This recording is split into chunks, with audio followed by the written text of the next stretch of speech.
ভালো কিছু করলে ভালো কিছু পাবেন ইনশাআল্লাহ।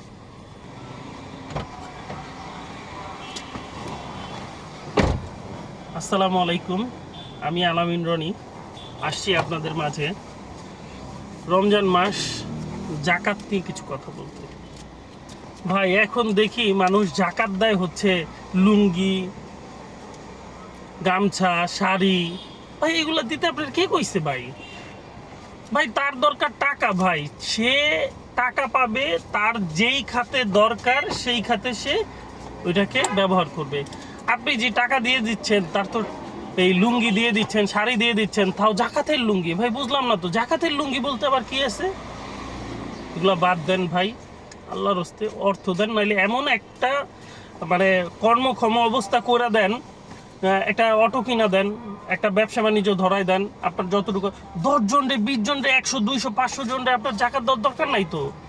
আপনি মনে করেন যে 5 জন রে দেন, 2 জন রে দেন, আপনার যতটুকু ক্যাপাবিলিটি আছে জাকাত দেওয়ার মতো অতটুকু দিয়ে আপনি 2 জনকে দেন, যাতে পরের বার তার আর জাকাত নেওয়া না লাগে, এই পরিমাণ দেন।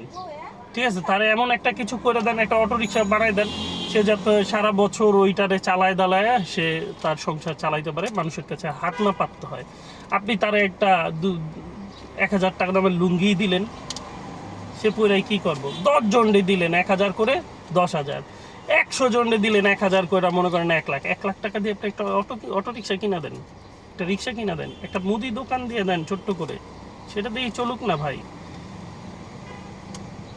টাকাটারে প্রপার ইউটিলাইজ করান।